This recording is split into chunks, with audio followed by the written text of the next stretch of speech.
We're here inside the convention hall of D23. We're bringing our stagecraft volume that we use to shoot Star Wars and Marvel. A program who's looking for a way. Thank you very much.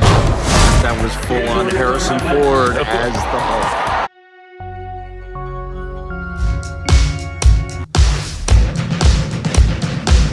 Hey, welcome to The Rundown. I'm Victor Lucas, and my buddy Behr Safi is here with me, and we are in Anaheim, California at Disney's D23 event. Look at this, Vic. It's We're unbelievable. here. I can't believe we're here. Disney actually reached out and said, hey, Vic, would you like to come down to the Disney D23 event and check out everything and sort of see what this is all about? I've never been here before. Have you ever been here before? I have never been here before, Vic. I don't know what we're doing standing out here. Lucasfilm is here. Yes. Marvel is here. The Yes. Disney Imagineers are here. And I just can't wait to go inside. We got to get inside. Let's get in and take a look at all of the stuff that's here at the convention. We're here inside the convention hall of D23, and we're checking out all the booths, Vic. Yep. What was some of the favorite stuff you've seen? We've seen a lot of cool things. We're standing right beside, I think, what is the coolest booth at the show here. This is the Lucasfilm Booth. And what they're doing is they're showing off the volume technology from The Mandalorian. For the first time ever here at D23, Lucasfilm and ILM, we're bringing our stagecraft volume that we use to shoot Star Wars and Marvel and a bunch of other movies and TV shows. And for the first time ever, we're actually bringing it so the public can get to see how it works. We brought 3 of the real shooting sets from the Star Wars TV shows. We brought a Rebel hangar, the Imperial launch tube hangar, and the city of Dayu from Obi-Wan Kenobi. And we're bringing guests through and we're shooting them on the real lenses, the real everything, and then delivering them a cool movie of themselves in Star Wars. It's been really exciting to make a transition from the games industry, where I was for decades, and here in the film industry, because a lot of the same stuff, a lot of the same tools, a lot of the same techniques, and everything is all sort of blending together. And so it's been really great to see the tools and techniques and the ideas that we have started in games go over to film, and for film's work to influence games. And so it's been a really great experience and a rare opportunity to get to experience both. The other thing that we completely fell in love with was what Marvel brought to the table, which was the TVA booth. What'd you think of that? It was amazing. They did a beautiful homage to the time portals. Behind every time portal is a collection of Marvel costumes from all the different Marvel movie eras. We also spoke with Rocket Raccoon, which was really funny, but he was looking at our faces and then talking to us. I asked love him to actually throw to Electric Playground, and he flat out refused. He said no. He said, talk to my agent. You know? Rocket, can you say one quick thing? One quick thing. Can you got it. That's all. Can you say you're watching the Electric Playground? Nah, I don't feel like it. Sorry. Goodbye. That's in character. No, he was great. That was cool. And there's also a big Avatar booth here, so you can get a look at the technology and the world of wonder of Pandora, which is sweet. But a huge chunk of the booths here are about shopping. It's about collecting, whether you're a pin collector, whether you're a toy collector, whether you want outfits. There's booths of every variety from the Disney empire itself, but also lots of partner stores. Like Target has got a booth here. You can pick up some Funko Pops and stuff like that. Absolutely. If you're a pin collector, good luck, because the lineups start at 9 p.m. the previous day. And a lot of the virtual queues are at 4 a.m. It's absolute chaos. You know, we didn't see a huge... You can't just walk into a store here. You have to sort of accept that you got a virtual queue, and then you get in a physical queue, and then I think there's another queue after you've gotten in to buy something. You're going to be waiting for that too. So if you're here to shop, you probably got a day that's just shopping, right? Or 24 hours of shopping time. At least, if you're into that. One thing I do love is a lot of the resting stations and some of the more casual stops throughout the way. One of my favorite things we did was went to the 3rd floor and we played Pixar mini golf. That was amazing. For about an hour. And we just kind of hung out and we laughed, and it was just a nice little break and rest. And then it was a virtual Star Wars, not virtual, it was a real Star Wars arcade. What am I saying? Well, they called it the Darkcade. The Darkcade. It was all the dark side of the So forest. cool. And it was all lit up with black and red, and I got to shoot some hoops for a little bit, and then they gave us all a prize, which was great. The other thing we got to do is spend a lot of time with these vehicles from Disney Past. Not only recreations from some of our favorite Pixar cartoons, the van from Onward, a little recreation of that. That was cool, and Herbie the Love Bug was there. Yes, I love the Ford versus Ferrari, classic Ferrari and the classic Ford GT. Vic's favorite was the Honda S2000, the pink Honda S2000 from High School Musical 3. I mean, come on, to me. It's like near and dear to my heart. I love that show. No, but they had the Tron Light Cycle from Very Tron cool. Legacy, I think it must have been, right? Not the new one? I think it was Legacy. It looked incredible. They had a little, like a sci-fi section that you had to walk through this lit up tunnel. And then in everywhere that you go, like there's different sections. There's the nerdier stuff that we're all into, the Star Wars and the Marvel and stuff. There's lots of different things. There's a lot of that celebration of the future, but also celebration of the now. Right, Like, even and one of my the past too. And They the had a whole past. collection of old Disney merchandise, Yeah. like stuff from the 30s where Mickey Mouse looked all kind of very different. Very different. Yeah. One of my favorite things was just seeing the little like booth for X-Men 97. I thought that was so cool. That little photo op there. I was like, this is incredible. And the other thing that I noticed is that there were some absences that I would have appealed directly to me. Like Hasbro should have been here with some Star Wars Black figures and some Marvel Legends figures, like all the Deadpool and Wolverine. It's been amazing to see how much Deadpool has infiltrated Disney in general. I would have liked to see that. I would have liked to have seen some more Hot Toys kind of stuff. I'm sure there are stores that we didn't get into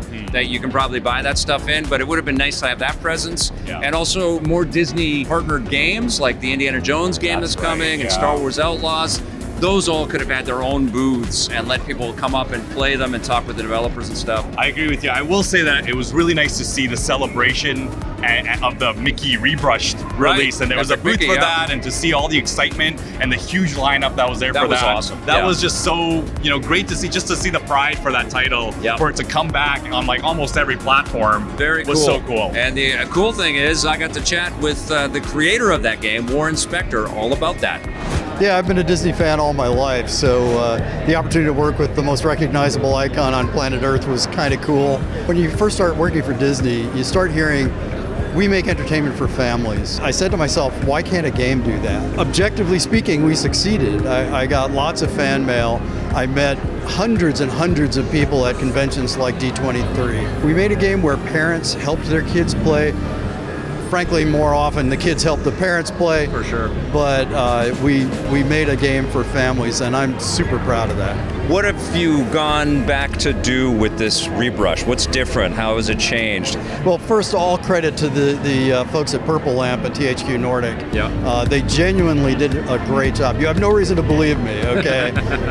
But my input was largely,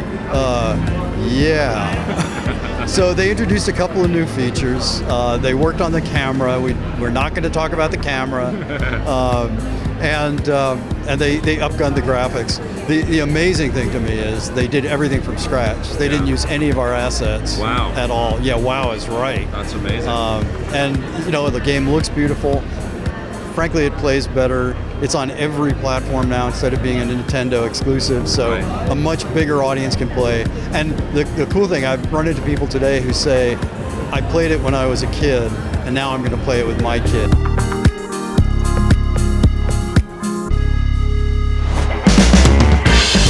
Obviously, one of the cool things about Disney's D23 event is all of the cool presentations. And the first one that we saw was all about the entertainment that is headed our way. How's it to be back as Frank Castle? There was so much content. There was 3 hours. I will say Disney knows how to put on a show. I think that's what you don't quite get when you watch all the YouTube videos and all of the pirated videos. But it was very, very cool to be there. Let's talk about our favorite things. I'll start with one. Andor Season 2, half trailer or teaser and half behind the scenes that they cut together. And they had interview clips with people like Diego Luna and Tony Gilroy. And you could just see the level of commitment and passion to create something visceral and tactile and real in the Star Wars universe. I love Season 1 of Andor. If you haven't seen that yet, change that. Do yourself a favor. It is so wonderfully crafted and so intelligent. And it looks like we're going to carry on into that. And we got a sense that K2SO is going to play a big part, and it's going to lead up to the events of Rogue One. So we see Ben Mendelsohn in there too. I cannot freaking wait for Andor Season 2. I love Diego Luna's energy too on stage. You got to meet him, buddy. I got to meet him. Yes. I was leaving the washroom and I saw, I was like, is that Diego just walking in? And I waited outside, took a quick photo. He was so nice and generous. He's awesome. Another one of my favorite announcements was Pete Docter coming out talking all about Pixar, and there were so many Pixar reveals. One of the best ones was Toy Story 5 is coming out. A little taste of that to come. Yeah, just a little bit of the concept of what it's going to be about, which I think is such a interesting take. It's going to be about kids and their obsession with digital electronics and them not really playing with toys anymore, which is going to be so interesting. They had an image of the toys looking at the kid under the blanket with a little iPad or something. Oh my God, it's heartbreaking. That Pixar moment was amazing. One of the highlights for me out of that thing was Incredibles 3 was announced. Wow.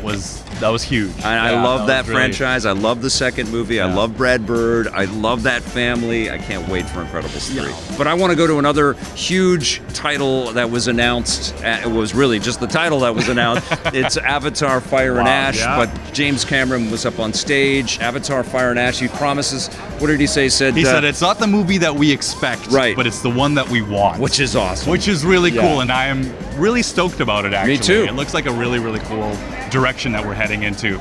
I know we talked about Andor. I do want to say that Dave Filoni and Jon Favreau did come out.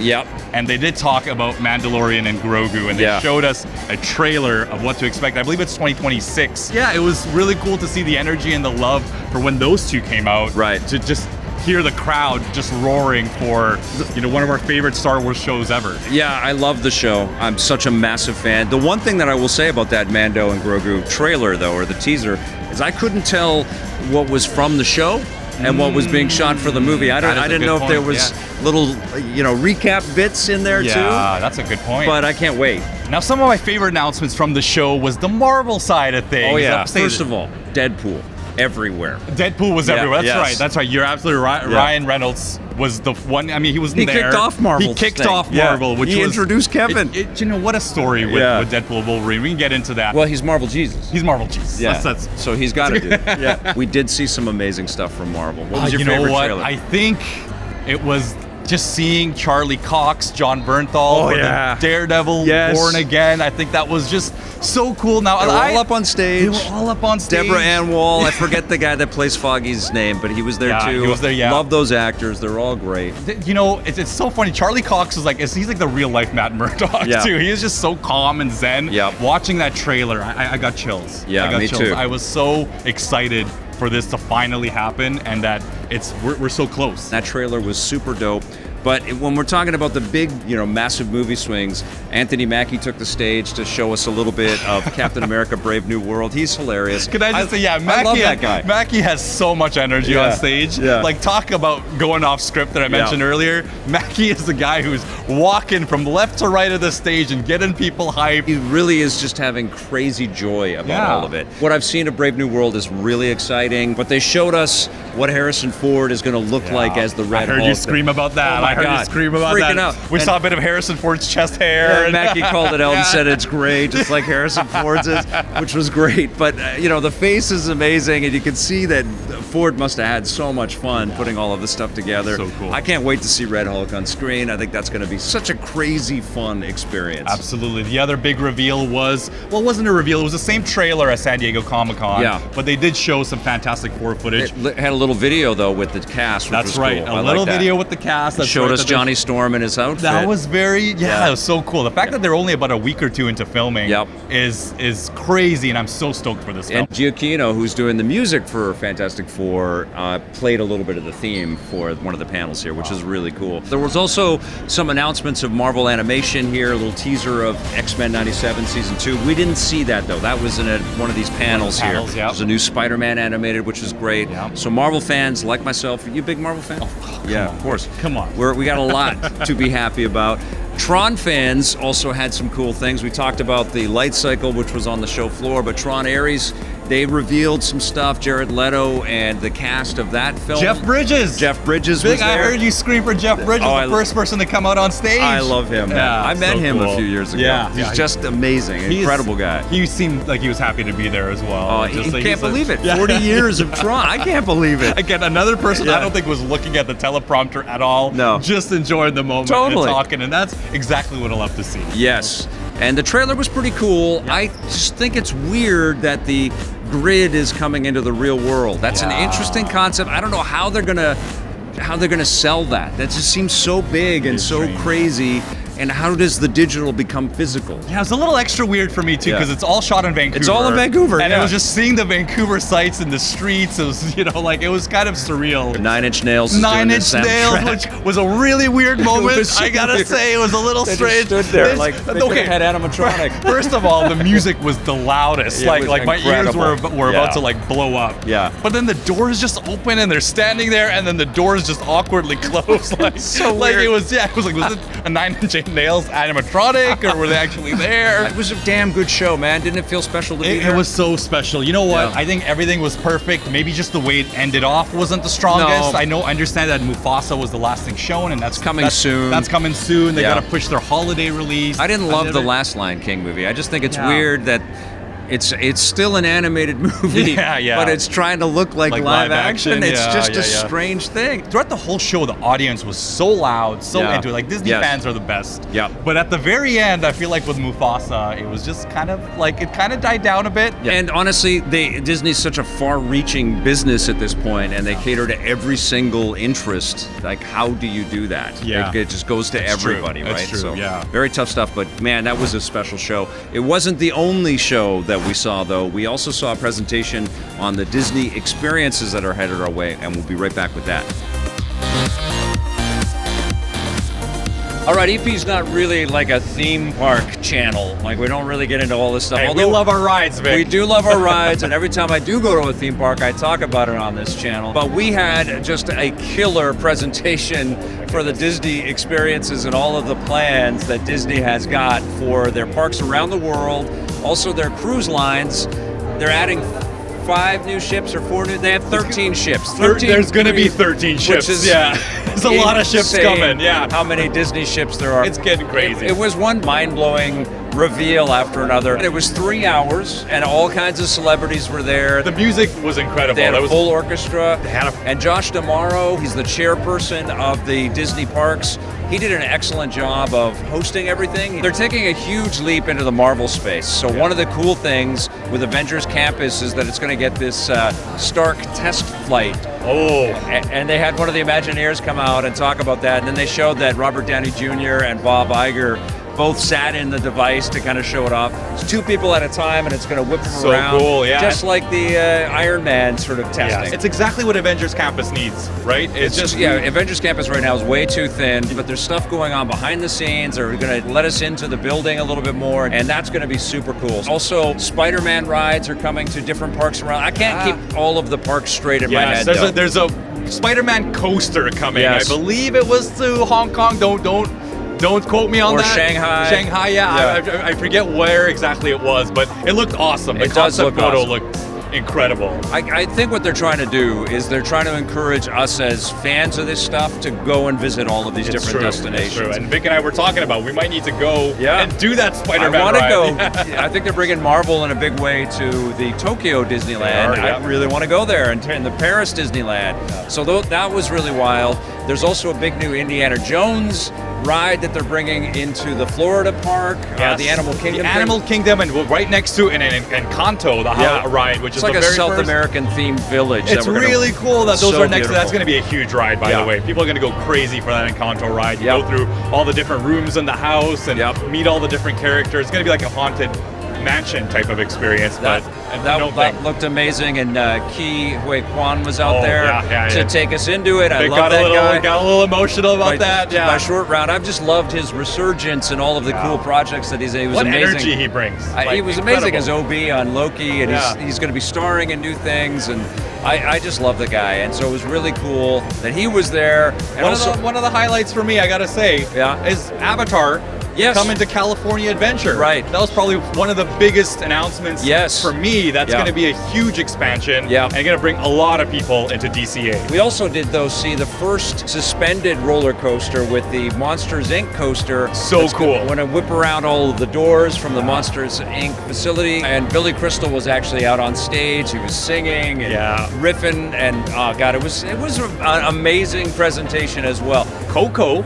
Speaking of Coco ride, it's going to be like a boat ride with music, great. and I just think exactly what DCA needs. I believe that's coming to DCA as well. Yeah, that's the thing about Disney. It all sort of blends together. It's a big synergistic So kind cool. of, this property leads to this ride and this event and this location and these characters. Mando and Grogu coming to Smugglers Run. We did that this ride. But one highlight I do want to mention before we close this off is how amazing it was to have Deadpool be such a presence in this thing. Yes. You know, I feel like Deadpool and Wolverine has really taught Disney to make fun of themselves. Big time. And Deadpool kept on coming back, ripping jokes. They kept on bringing whole up dance sequence. They had a whole dance sequence. Yes. They kept on bringing up the fact that the dragon went on fire, and he kept on saying, "Fix the Yeti," which was so hilarious. Like, I think people were eating it all up. I think you're forgetting one huge thing, though, and that was the partnership between Epic and Disney was front and center, and they brought 4 massive Disney creators up on stage. Dave Filoni, Kevin Feige, Pete Docter from Pixar, and Jennifer Lee from Walt Disney Animation,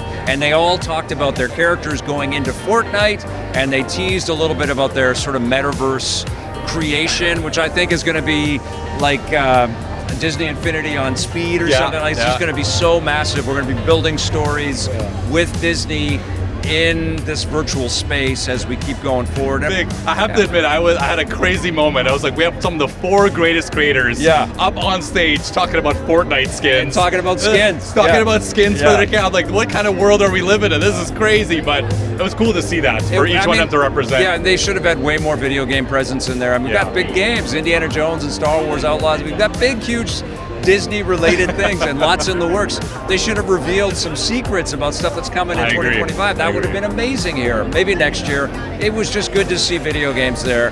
And of course, we have to mention this as well. We're in front of the model of Disney Adventure World, including Frozen Land, which I think is coming to Florida. They have lots more room out there. So they just keep adding more and more. This is going to be so freaking massive. It's going to be probably one of their biggest launches, I think, ever. Yeah, and they've, of course, got Frozen 3 and 4 and all kinds of other movies to pull from.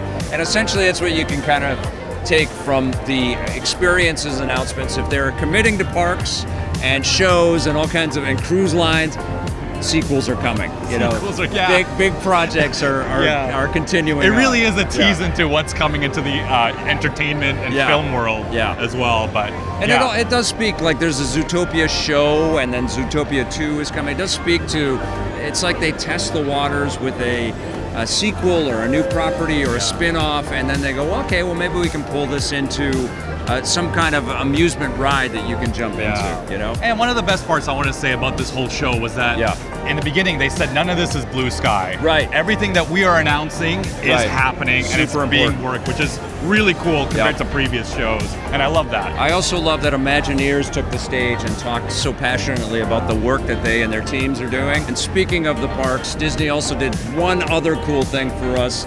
They gave us tickets to Disneyland.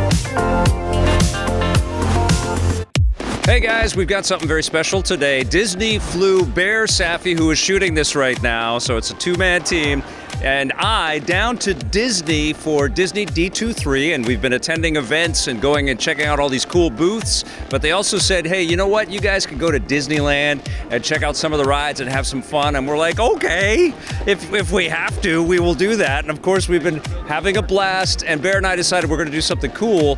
We've each put together our 5 favorite rides at Disneyland. Let's get started with that.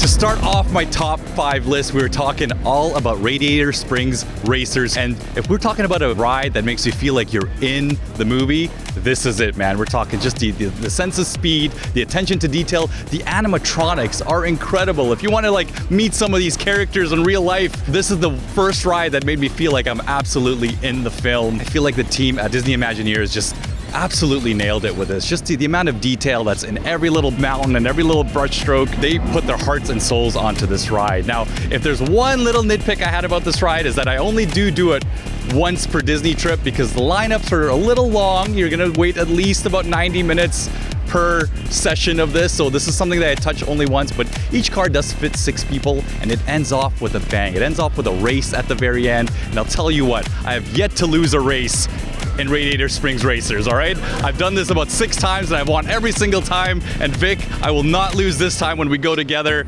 Number 5 on my list, incredible ride.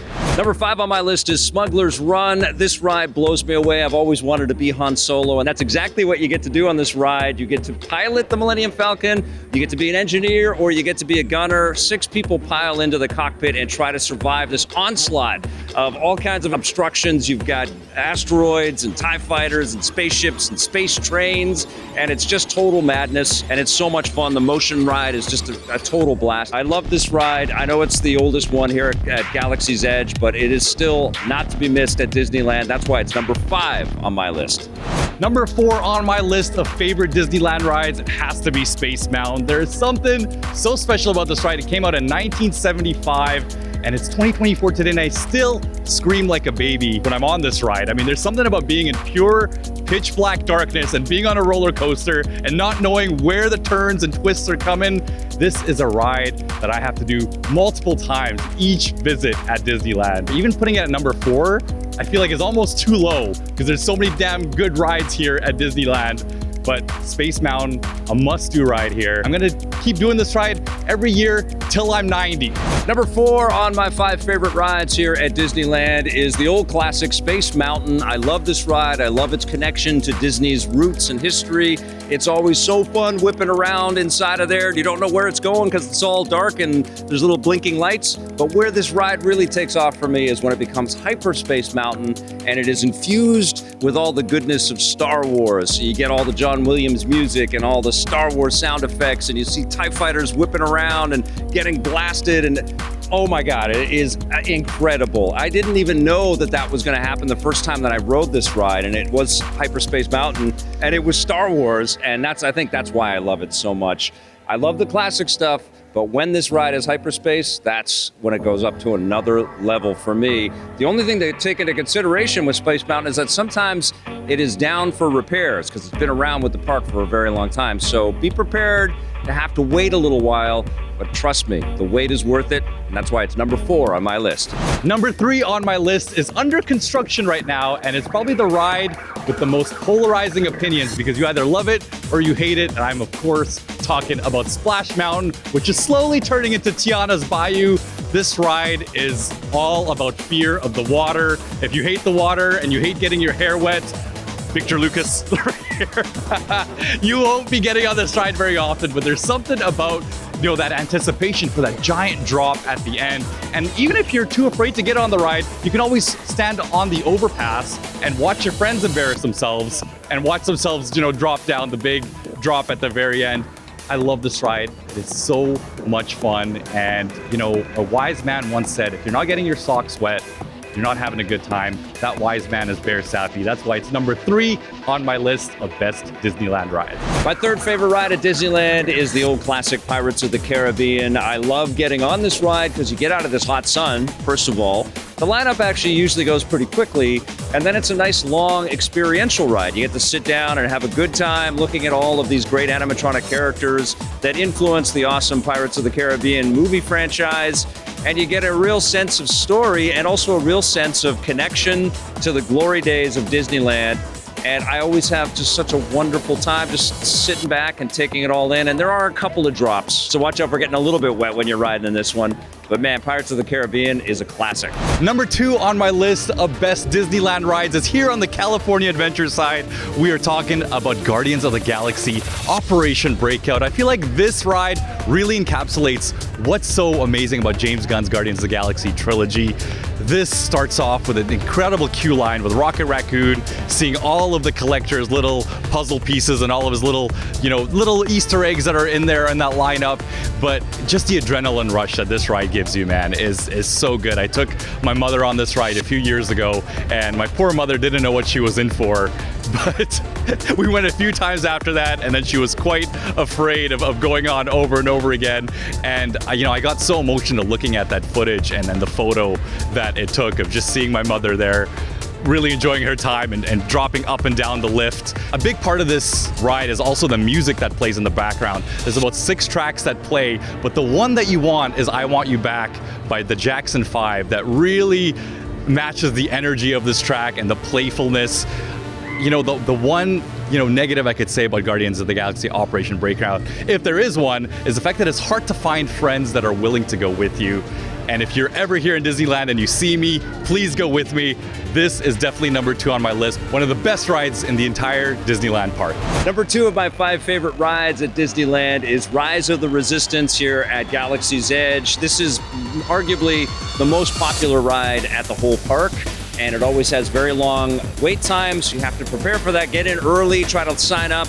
But this is a ride you will never forget, and what it does is it kind of tells a story all the way through. You're gonna see Kylo Ren pop up, you're gonna see him use the Force powers, you're gonna have a helpful droid that's gonna try to take you away from all of the madness that's happening, and then there's a whole space escape that happens as well, and it's unbelievably cool with so much technology that absolutely blows your mind. And if you've never been to Disneyland, if you've never come to the Star Wars area, Galaxy's Edge, you are not going to believe what Disney put together here. Rise of the Resistance is phenomenal, and it is not to be missed. My number 1 here for favorite ride at Disneyland is actually here again, the California Adventure side. I'm spending a lot of time in the California Adventure side of the park. And of course, I'm talking about the Incred coaster. This is the ride that I do the most at every Disney visit. I do it 5 times in a row. I'm so addicted to this. And bring the microphone a little bit closer because there's someone who's holding the camera right now who's a little scared of doing this ride. His name is Victor Lucas. But what a special ride. It doesn't have the fanciest lights and the fanciest effects, but it's just such a good coaster with just the right amount of twists and turns. I'm gonna do it about 5 times after I shoot this piece. You know, Incredibles 3 was just announced here at D23, and I can't wait to see if they're gonna add any updates. Not that it needs many, but maybe some new lighting effects. Best ride, Disneyland. Come here, do it with me, because Vic's not doing it with me. I'm riding alone. Number 1 on my list here at Disneyland. Can't wait to do it again. Number 1 of my favorite rides at Disneyland, I know it's a weird one, but Big Thunder Mountain. I love this roller coaster. It is not too hairy or scary of a roller coaster, but you do get, you know, some thrills with this, but you also get a little cool story of trying to race around while dynamite is blowing off and all kinds of mountains and stuff, and you see goats and people screaming, and it's just super fun. You see the whole dynamite trail that's coming as well. I love all the little touches in this. I see new things every time I ride it, and it's one of those rides at Disneyland where you can come back to it several times during a day and get on it over and over and over again. And my family and I love doing that. I always have a great time with Big Thunder Mountain. Probably my favorite thing is that it's a classic ride. It's been around with Disneyland forever, and it connects to the history of the park. That's why Big Thunder Mountain is number 1 on my list. You know, it's really easy to get cynical about Disney and how much they own and how much they're involved in, and it is weird to see them with their tendrils everywhere. Yeah. But I think they're doing a really good job at trying to preserve magic as best they can, and I also like that they invest in all of this incredible, you know, creativity and imagination and technology in so many ways that legit put a smile on your face, you know? You can be so hard on all this stuff, but I don't know. I think there's entertainment for you no matter where you come in at. You know, whether you go to one of these Disney parks or you see something in their catalog of movies and shows, they're making some cool damn things. You're absolutely right. You know, I gotta admit, I went into the show not expecting much. I love the parks. Yeah. I go to them, but I was like, I don't know if this is for me. Yeah. But I came out of that so entertained with a big smile on my face. I was like, I'm so glad I got to experience that. That was an awesome show. Really awesome show. Can't wait to come back. Thank you so much, Disney. We'll see you all soon, and until then, play forever.